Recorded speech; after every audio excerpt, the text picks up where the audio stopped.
Hola, ¿qué tal? Bienvenidos y bienvenidas a Sala A. Yo soy Nolan Bueno y les traigo el espacio ideal para estar al tanto del mundo audiovisual.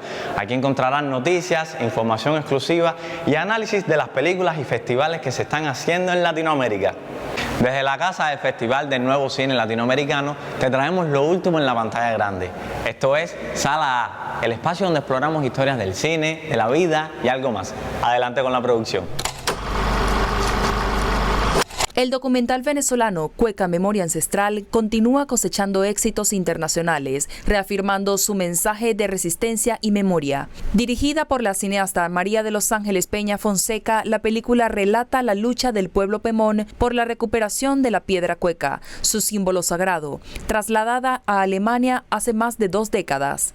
Sus recientes triunfos internacionales incluyen Mejor Documental Latinoamericano en el Festival Audiovisual Bariloche, Argentina, donde se impuso a importantes producciones de Perú y Chile. Mejor documental en la clausura del Festival Verano Vienés 2025 en Australia, un logro que celebra la vitalidad del cine venezolano para generar pensamiento crítico. La obra, que destaca la fuerza espiritual del pueblo pemón frente al despojo cultural, ha logrado hasta la fecha 3 premios internacionales y 7 selecciones oficiales, consolidándose como un acto de resistencia cinematográfica con resonancia universal. El Festival de Cine de Río 2025, uno de los eventos cinematográficos más grandes de América Latina, culmina este 12 de octubre. Lo más destacado de esta edición es la extensa programación social que se enfoca en democratizar el acceso al séptimo arte. Incluye cine gratuito en los barrios a través del proyecto Cine Circulación, que llevó a 14 películas brasileñas premiadas como El Juicio de la Compadecida 2 de forma gratuita a sedes como la Cine Carioca, Peña Nova, Brasilia y el Parque Realengo. También se están llevando a cabo encuentros populares. El programa Premier Brasil Debates ofreció 150 entradas gratuitas y precios populares en el Cine Odeón, permitiendo al público interactuar directamente con directores y guionistas tras las proyecciones. El evento destacó el compromiso social con una selección especial dedicada a películas con temas sociales relevantes vinculados a la iniciativa COP30 Futuros Posibles. Este festival busca asegurar que el cine no solo sea visto, sino debatido y accesible para todos los habitantes de Río de Janeiro. El Festival Internacional de Cine de Valdivia celebra su 32ª edición del 13 al 19 de octubre con más de 250 películas. La sección Primeras Naciones es central. Visibiliza la pluralidad de voces en el cine en línea con la ubicación del festival en el Gualmapu. Esta sección presenta 4 obras, 3 cortometrajes y un largometraje de Colombia, Perú, Chile, El Salvador y Honduras, enfocadas en medicina ancestral, roles culturales, activismo y educación. Desde Colombia, Caján, en idioma Nasa Yugüe, aborda la resistencia territorial y la medicina ancestral. Y Tulpas, reencuentro con la memoria de los abuelos, rescata el valor del espacio sagrado Tulpa y la autoeducación del pueblo pasto. Huaynitai, encontrarse a uno mismo, de Perú, explora los roles de género en el pueblo Aguajún. Agua es Vida, de Estados Unidos, documenta la lucha de comunidades en Chile, El Salvador y Honduras contra proyectos extractivistas que amenazan las fuentes de agua. El programador Gerardo Barrocal destaca que la sección es una ventana para la apreciación del cine con identidad y es esencial para la reflexión sobre la condición plurinacional de los pueblos en nuestra América. Hacemos una pausa, pero no se aparten. Al regresar nos acompaña la aclamada directora y documentalista María de los Ángeles Peña, creadora de Cueca, Memoria Ancestral. Ella nos ayudará a indagar en la representación de los pueblos originarios de nuestra América en el cine. Ya volvemos.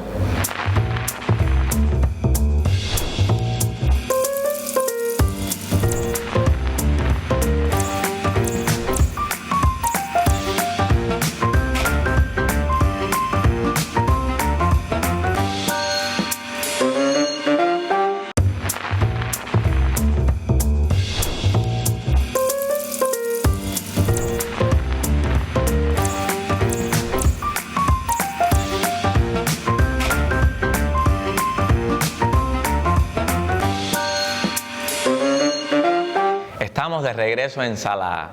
Por más de 500 años, los pueblos originarios de América han luchado para preservar su cultura. Hoy tienen en el cine una herramienta vital para reivindicar sus identidades y narrar sus propias historias.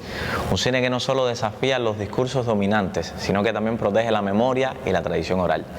A continuación, exploraremos este cine de resistencia con el siguiente material. El cine indígena se concibe como una herramienta esencial para sacudir un orden opresor y contrarrestar la herencia colonial que ha desdibujado la identidad de los pueblos originarios, asociándolos sistemáticamente con la inferioridad o la amenaza. En un mundo dominado por el poder de las imágenes, el acceso a la creación audiovisual es un hecho histórico y político de primer orden. Para entender la historia de esta expresión, se distinguen dos vertientes clave: cine sobre y junto a las comunidades y cine desde adentro o de autorrepresentación. La primera cobró notoriedad desde los años 60, incluye cine de ficción y documental, realizado por cineastas no indígenas que buscan abordar respetuosamente las luchas y la identidad cultural de los pueblos. Pioneros como Jorge Sanginés y Marta Rodríguez intentaron superar la antigua visión etnográfica, aunque el proceso creativo y la filmación no siempre fueron comunitarios. Estas obras, sin embargo, fueron fundamentales para introducir la temática indígena en el debate cinematográfico internacional. Por otro lado, la segunda vertiente es la más radicalmente transformadora. Surge desde las comunidades mismas a través de escuelas alternativas y la transmisión de herramientas audiovisuales a sus integrantes, como la experiencia pionera de Teófila Palafox en México. Este es un registro poderoso de autorrepresentación. La producción audiovisual se integra en una estrategia de comunicación más amplia al servicio de la comunidad, donde los contenidos están determinados por las necesidades colectivas y políticas de los pueblos. El cine indígena se define por su carácter comunitario y su ética innegociable en defensa de la vida y la madre tierra. En esencia, el cine indígena invita a la sociedad a conectar la razón con la emoción y a comprometerse activamente con una visión que restituye la importancia al vínculo con la comunidad y la naturaleza, demostrando que la lucha indígena es un proyecto colectivo que busca influir directamente en la realidad política y social. Para indagar más en estos temas, hoy nos llena de orgullo recibir al artífice de una obra fundamental para nuestra memoria. Nos acompaña la documentalista y directora María de los Ángeles Peñas, creadora de Cueca, Memoria Ancestral, un film que relata el regreso histórico de la Sagrada Piedra Cueca a su tierra. María, bienvenida a Sala A.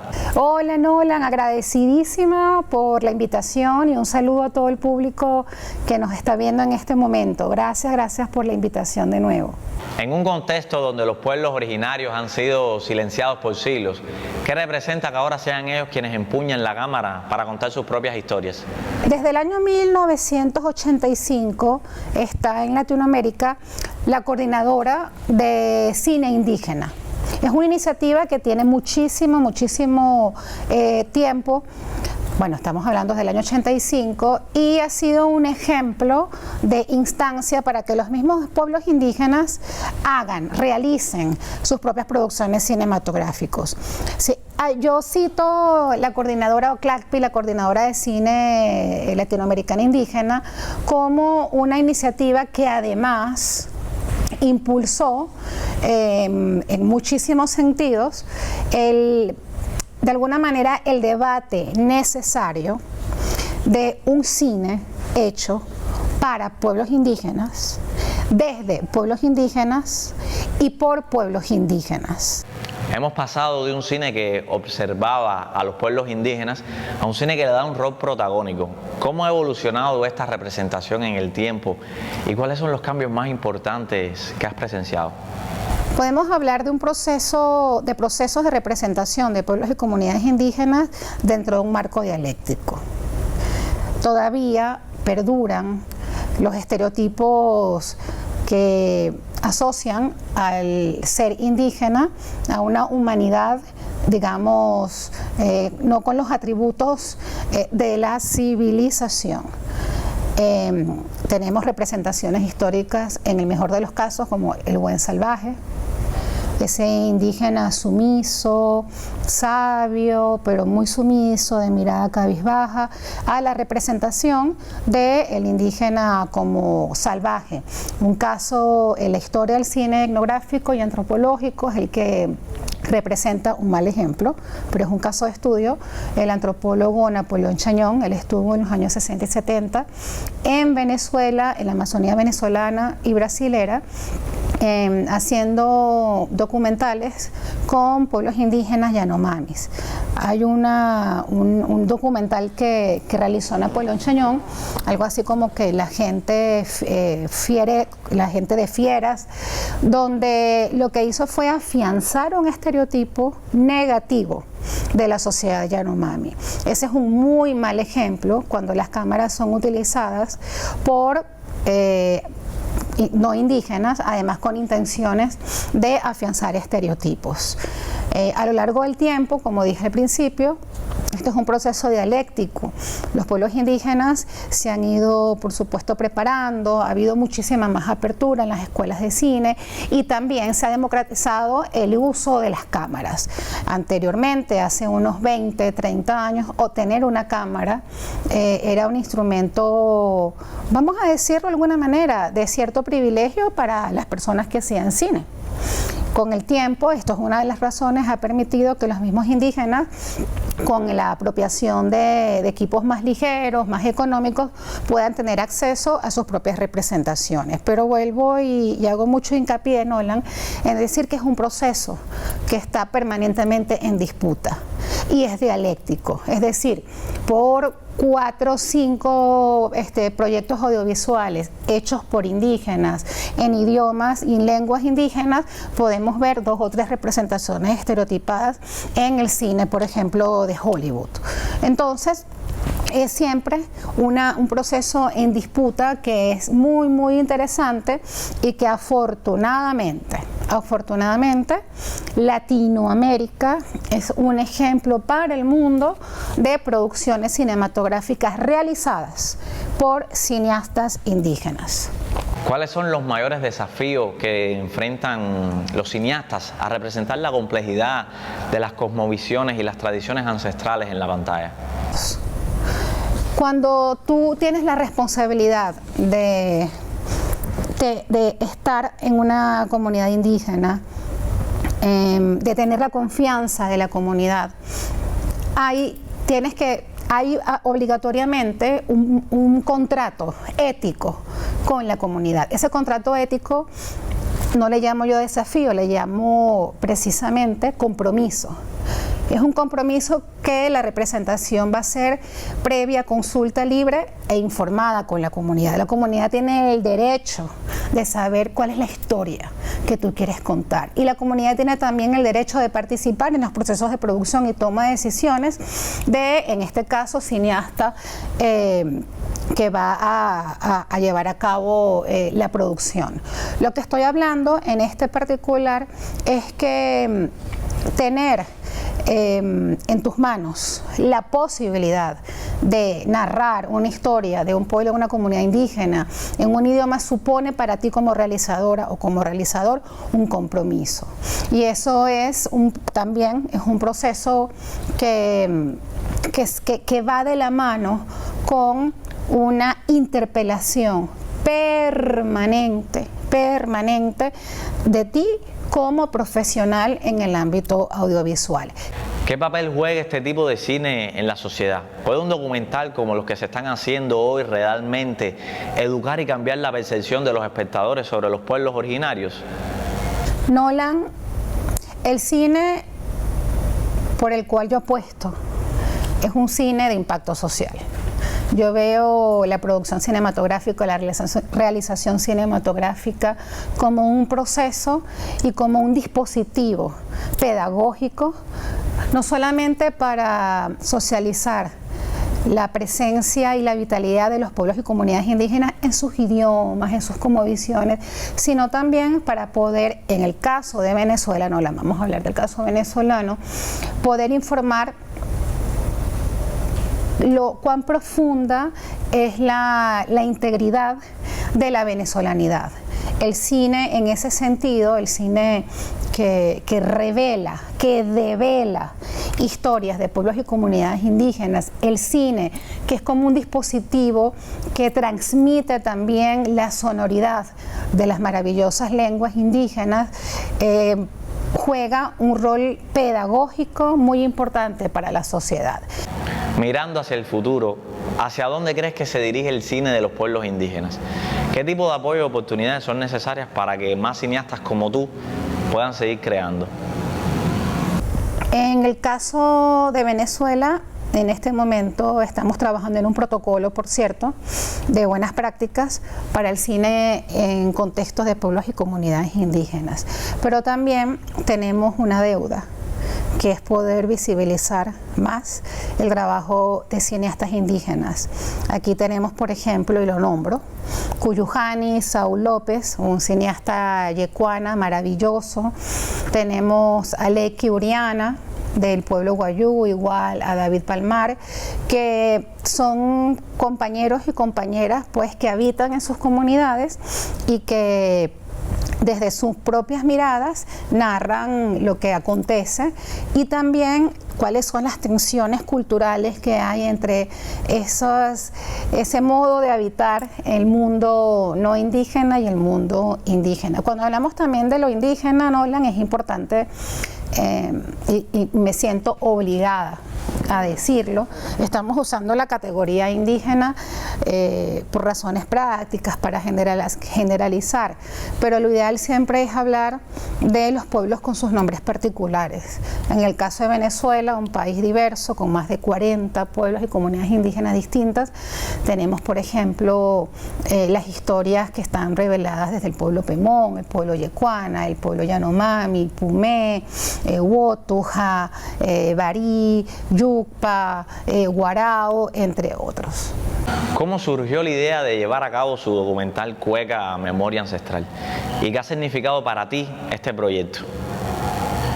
Cueca Memoria Ancestral es la síntesis de más de 20 años de trabajo que he tenido con algunas de las comunidades del pueblo, del maravilloso y todo mi respeto, pueblo Pemón, sobre todo las comunidades ubicadas en el sector oriental del Parque Nacional Canaima. Cueca Memoria Ancestral es también un homenaje a la abuelitud, a la abuelidad, al abuelazgo caribe y de alguna manera, Nolan, puedo decirte que es mi declaración de amor a la presencia y a la estirpe caribe de la cual formamos parte todas y todos los venezolanos. Cuando yo estaba estudiando comunicación social, mi tesis audiovisual para finalizar la carrera fue en ese momento un audiovisual que reflejó parte de la lucha de algunas de estas comunidades del sector oriental contra el primer proyecto de desarrollo que se ejecutó en esa zona, el llamado tendido eléctrico, que es un proyecto que empezó en el año 1997 sin la consulta de los pueblos y comunidades indígenas. Hubo procesos importantes de resistencia intergeneracional muy interesantes, donde protestaban no solamente los más jóvenes de la comunidad, sino sobre todo las abuelas y los abuelos. Y desde ese año, hace que 23, 24 años, yo estoy yendo a ese sector, a la Gran Sabana. En ese proceso del tendido eléctrico conocí la historia de Cobay, de Cueca.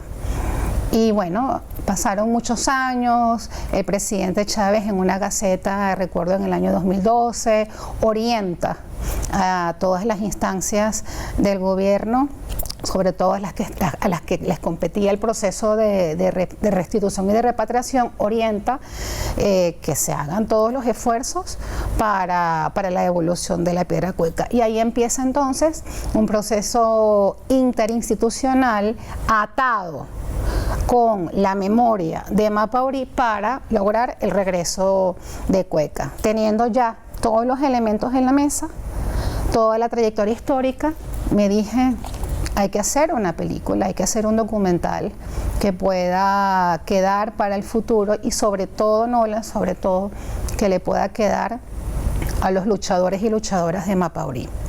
Vamos a una pausa.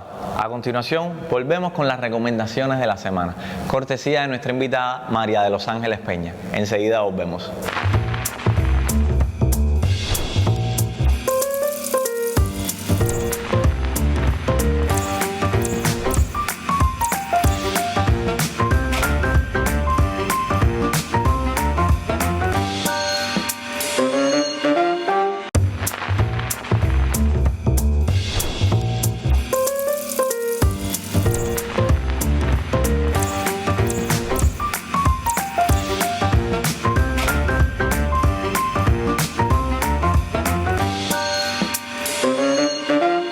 Regresamos a Sala A. Es momento de nuestro segmento de recomendaciones y para comenzar, nuestra invitada María de los Ángeles Peña nos dirá qué ver.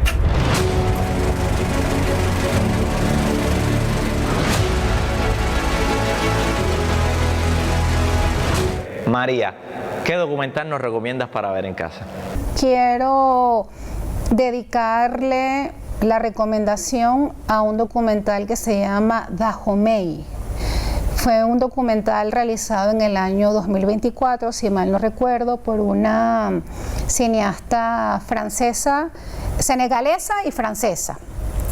Y el documental narra el proceso de restitución de aproximadamente 25 piezas de bronce del antiguo reino de Dahomey en Benín. Ese documental es un detonador de la reflexión porque allí la cineasta Diop entrevista también a estudiantes de las universidades en Senegal.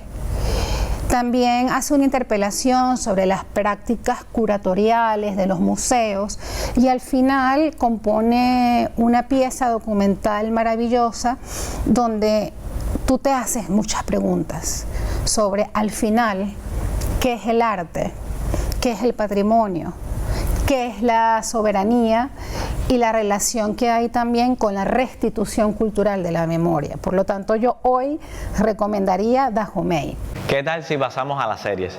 Cuéntanos, ¿cuál es esa producción que te ha cautivado y que nuestros televidentes no pueden perderse? Y vi con mi hijo en la serie Adolescentes, una serie inglesa que de alguna manera, con un caso muy puntual del asesinato de una niña en manos de dos adolescentes, pues se plantea todo lo que está pasando tras las redes con lo que se llama la manósfera.